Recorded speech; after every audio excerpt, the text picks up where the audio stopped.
Well, what a treat to have the Stefanskis joining us here as we talk a little bit of football, but a lot about a great organization and a foundation that they are beginning. Michelle and Kevin Stefanski join us. Thanks for coming in. Yeah, thanks for having us. It's great to have you here. All right, let's talk about a lot of things.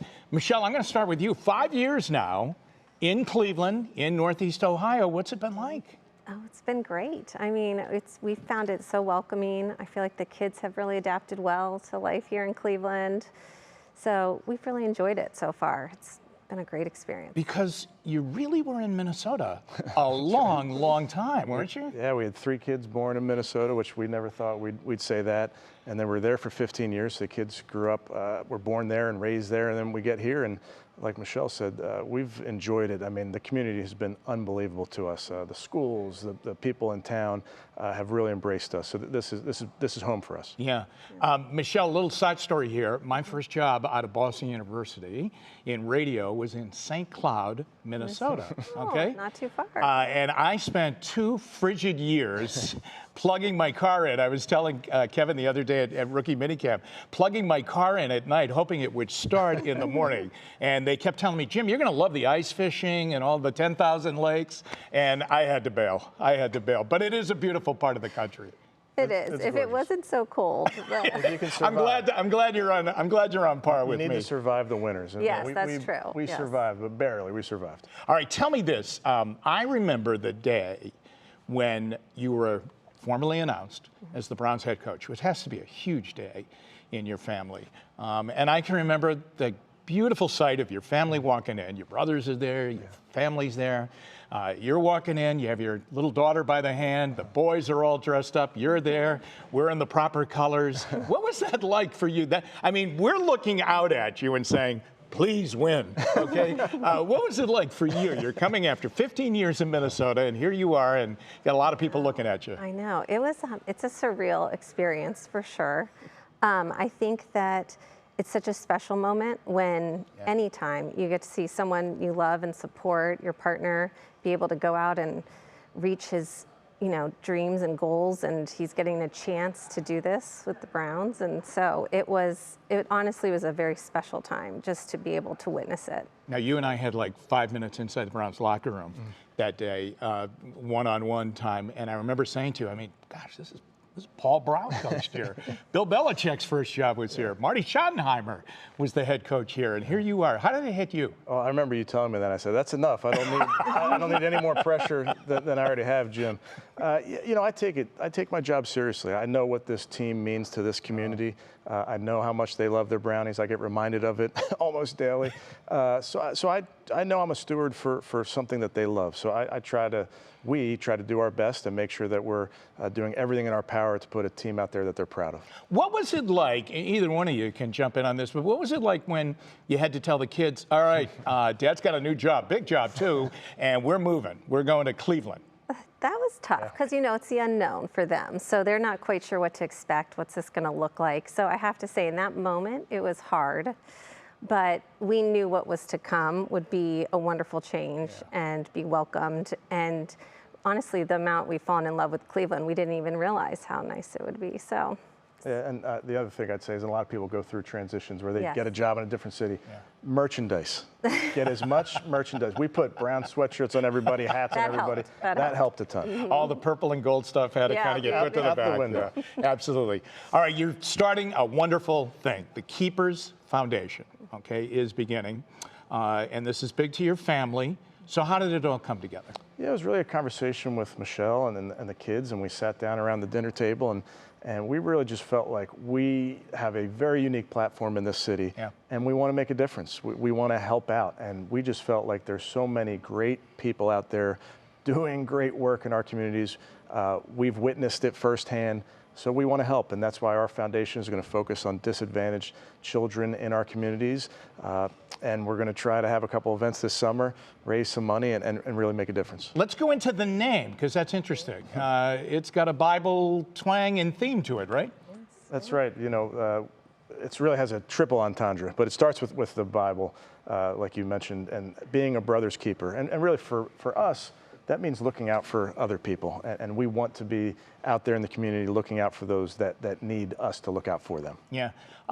You know, Michelle, the Browns are really out there in the community. I mean, they have rebuilt football stadiums all over the city, all over the area. I am a part-time liver inside a hospital a couple of times, and I have to tell you, one of the days I was in there, and on the floor there was a buzz that day, and a really good buzz, okay? And it was because it was a Tuesday, which is a player's day off, and there are the Browns players, you know, and they're coming up the hallway, popping into rooms, visiting with people.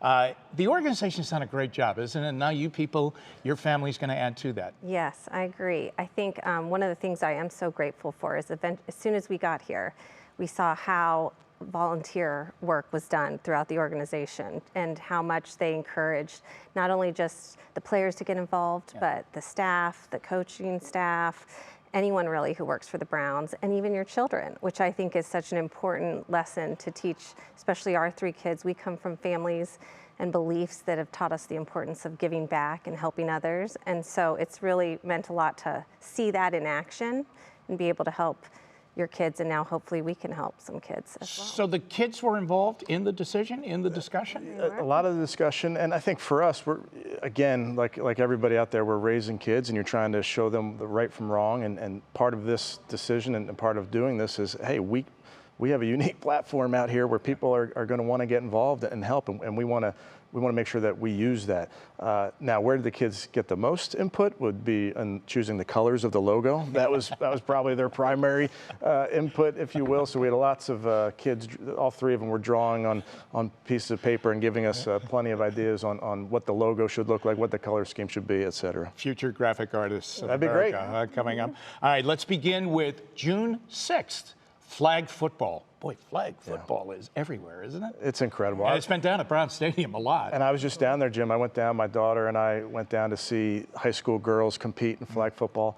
And the athletes out there were incredible. And I loved watching them compete. And I know that sport is close to being sanctioned as a girls' high school sport here in the state. And it should be. Go down there and watch those girls play and tell me if it shouldn't be. They were incredible. So I love to watch that sport. I love to watch them compete. And we're going to do something similar. And it's Under the Lights is what we're calling it. And it's going to be co-ed.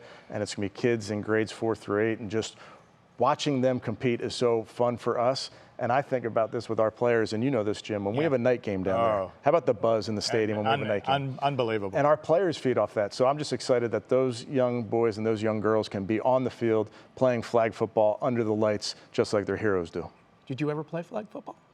I did powder puff. Powder puff, I remember those were the days of powder puff football. Yeah, we've come a long way. Yeah, we have, June 13th is the other big event, okay, more of a social event. Yes. Down on the lake, you know, and it's an evening on the lake with the Stefanskis as we get the Keeper Foundation going to raise some funds for this charity. That's exactly right, Jim, and this was kind of Michelle and I sitting down and saying, okay, it's a night out by the lake is what we're calling it, and that's truly what it will be. We'll be down at Lago East Bank on Thursday, June 13th.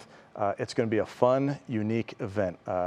It's so unique that Jimmy Donovan's going to be there. Unbelievable, So we got the voice of the Browns coming to help out, and we really want people to come down, have some fun. Again, there'll be some celebrity guests, yourself included, but just to really share some food, share some drinks, share some laughs, and raise some money for a good cause.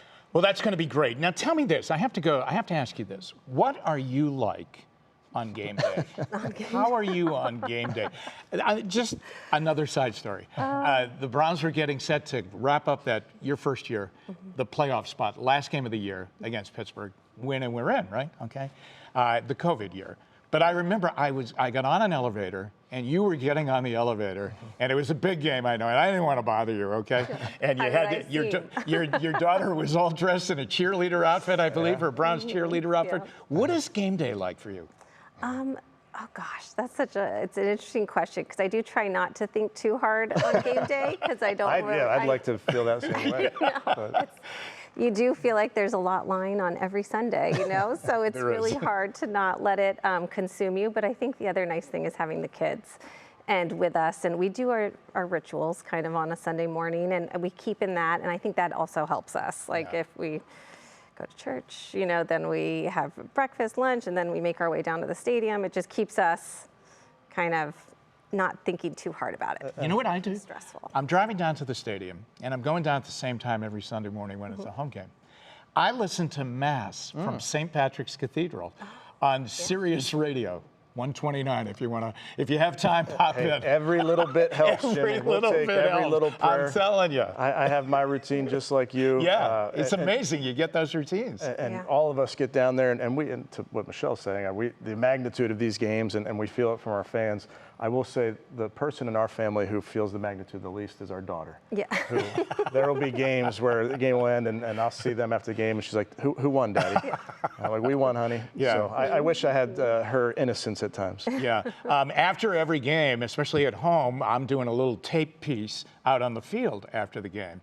And, you know, hey, the Browns just knocked off the Bears. They were down by 10 points in the fourth quarter and came back and won the game. And behind me are the Stefanski boys running 6-yard slants. That's right. Looking pretty good. That's right. I know. Sorry, we need to get out of here. We'll get out of your shot. Sorry, Jimmy. It's all right. I love it. One of the things they look forward to the most after game day is getting down on that field and tossing the ball around too. What a perk! What a perk being able to go on the stadium field. Yeah, you're doing interviews. They're cleaning up the field, and here are our guys screwing everything up.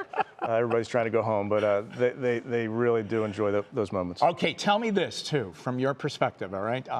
Because we don't get your perspective a lot, but coaching takes up a lot of hours. Okay, there's a lot of hours, so there's a lot of coaching inside the house.